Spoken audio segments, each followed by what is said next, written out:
Loyal fans of the automotive reality TV series Misfit Garage have been introduced very well to the rivalry that its cast members feel towards the employees of the even more popular garage featured in the show entitled Fast and Loud. What the fuss is really all about hasn't been cleared up ever since the former started airing in 2014, though there's a lot of speculation surrounding the matter. As far as the story goes, the employees of Fired Up Garage, or FU, have a very unfriendly disposition towards those working at the Gas Monkey Garage GM. While it makes sense to assume that business rivals would have every customer to squabble over, the bad blood between the garages seems to run a lot deeper than that. FU's employees have never had a single kind word to say about GM's workers, and the name that's especially been on their lips whenever vitriol was spouted is none other than Richard Rawlings, the founder and owner of GM. The obvious friction has puzzled numerous viewers, having been an integral part of Misfit Garage from the moment of its inception, second only to the work being done on the orders that keep the establishment afloat.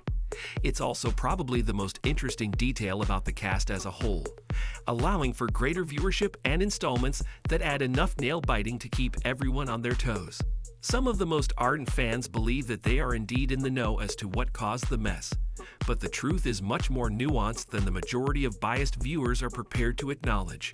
It begins and ends with the man who is behind it all, and whose pockets get deeper with each new day of mounting intolerance. Born on 30 March 1969, in Fort Worth, Texas, USA, Richard Rawlings' early life was marked by a blend of curiosity, determination, and a genuine love for the world of automobiles. His journey from a small boy with big dreams to a household name in the automotive industry was shaped by his family upbringing, early aspirations, and the experiences that would eventually pave the way for his future success. Rawlings was surrounded by the quintessential American values of hard work and determination throughout his teenage years. He exhibited a natural curiosity for mechanics very early on, often tinkering with various objects around the house to understand how they worked.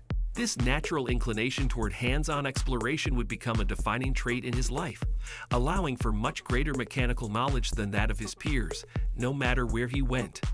The deep love he has for cars was also awarded by birth, since his father, Ray Rawlings, always took the opportunity to share his love for automobiles and engage in repair and maintenance projects around the family home. This shared interest became the lifeblood of their bonding experience, having ignited a flame of fascination that would eventually lead the son down a path of automotive discovery. With his life goals fully derived from cars, Rawlings focused his energies on understanding the intricacies of engines, mechanics, and the art of customization.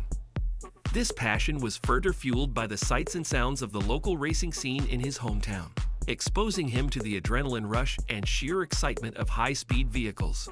Richard's passion took on a more tangible form when he acquired his first car, a '74 Mercury Comet, which became the canvas for his artistry.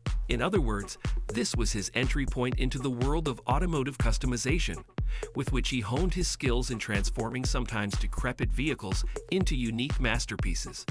The seeds of entrepreneurship were also planted early in the star's life, with a drive to succeed that sent him exploring various avenues that could merge his love for mechanics with his knack for business.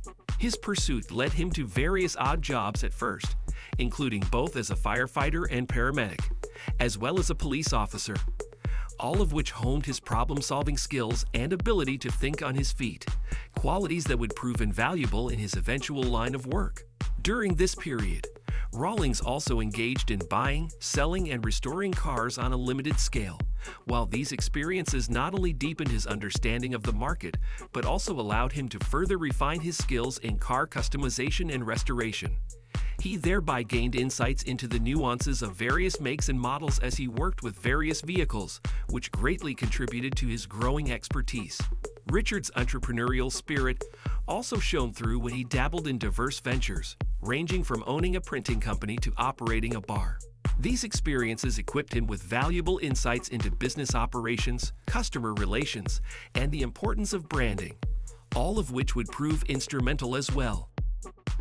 At the peak of his resume and the turn of the new century, Rawlings' determination to make a lasting impact in the automotive industry finally reached the tipping point. The culmination of his experience, skills, and ambitions came together in 2002 when he founded Gas Monkey Garage. This marked the rise to the height of his career, as the garage would go on to become a renowned hub for car restoration, customization, and fabrication, setting the stage for the next chapter of his journey, the launch of his hit TV series Fast and Loud in 2012, and his ascent to becoming a prominent figure in the automotive world, as well as the entertainment industry. It would be another 2 years until the foundation of the now infamous GM competitor Fired Up Garage, which completely changed the automotive scene in the public's eye, as the piling animosity snuck its way into the daily viewing of an average vehicle connoisseur. Glued to the screens in the incessant battle of the minds working these premises, the audience never would have suspected the real reason for what they came to know, as what turned out to be a mere money-making fabrication. The founding of Fired Up Garage came after Tom Smith and Jordan Butler were fired from Gas Monkey Garage, additionally citing issues with compensation and creative differences with Rawlings. In response to the negative situation brought on by Richard's decision, the duo established their own venture, in which they could have more control over their work and business decisions. Fired Up Garage's focus is on restoring and customizing various types of vehicles, ranging from classic cars to trucks, much like their previous workplace. The shop's ethos revolves around their tagline, "Blood, Sweat, and Beers," reflecting their dedication to hard work, passion for vehicles, and camaraderie. The shop's activities and projects have been documented in the reality TV show Misfit Garage, which follows the challenges and successes of the shop's team as they take on different car restoration projects, often working with limited budgets and tight deadlines. Over the course of its history, Fired Up Garage has faced its fair share of troubles, what with being the smaller of the two, and taking some backlash from dedicated Fast and Loud fans. This made navigating the competitive automotive industry much harder, while keeping client expectations in accordance with their capabilities and creative outlook, adding another layer of difficulty. The shop's reputation and visibility grew as Misfit Garage gained popularity among automotive enthusiasts and reality TV viewers, who were further drawn in by the constant struggle of the crew and their animosity towards the so-perceived arch-nemesis Rawlings. Aside from the disgruntled former employees, the enterprise was additionally co-founded by Scott McMillan and Thomas Weeks, both of whom are skilled professionals enjoying great respect from the fan base. Since they weren't really part of the drama to begin with, their presence serves to mellow the series for everyone who watches strictly for the knowledge. Negative feelings between the workers of both businesses grew due to other factors as well, with the firing of Smith and Butler having only created the initial momentum towards the abysmal relations that have come to characterize the series. First of all, the reason that the founders settled for the name Fired Up is so that it could have the abbreviation of FU, a straight message to their competitor. The resulting series was appropriately named Misfit Garage, as the two apparently didn't fit with whatever plans Richard had for the future of his business. The feud escalated with public exchanges between Rawlings and the cast of Misfit Garage, both on and off camera.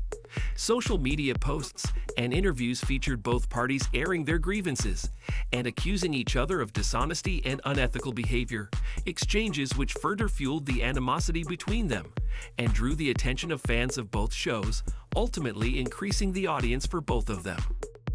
There were also rumors that the two businesses had plans for stealing employees from each another, and a lot of media hype was built around the one-upmanship of the garages. For example, Aaron Kaufman of GM was most likely to end up working with the crew of FU, much to Rawlings' dismay. Smith and Butler didn't care all that much about being fired in the end, as evidenced in Discovery's YouTube video of 2014 entitled "Getting Fired Ain't So Bad." Misfit Garage. The two are seen talking about the termination of their contract at GM and providing their own 2 cents worth on the matter. Jordan explained that he doesn't feel very good about being fired, especially since that's the only time he had ever lost a job. However, he also won't let it bring him down and ruin his mood, especially with a brand new business on the rise thanks to his idea. He stated that the very reason he was let go is not a very good one, hinting that he may have called Rawlings something derogatory.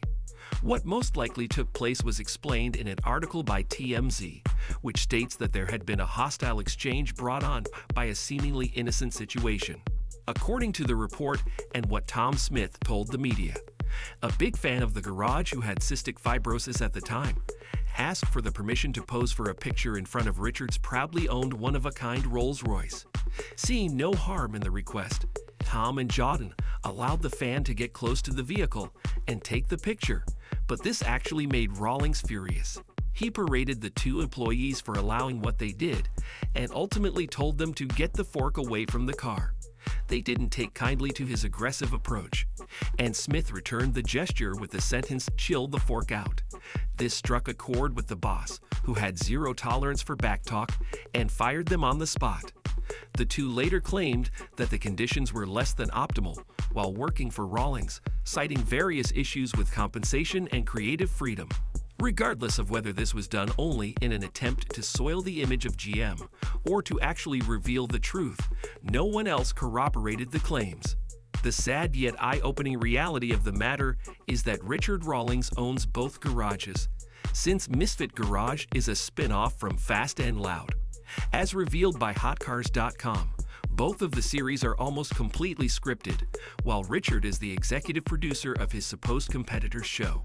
It makes no sense whatsoever that anyone would support their actual rival with both time and money, and even less so that they would let their sworn enemy use their premises to grow their business, which Richard does, as he owns the shop where FU is situated. Rawlings himself stands to benefit the most out of fabricating a rivalry, having effectively split off a piece of his series to create another one, whose main goal is to promote the original by incessantly mentioning it.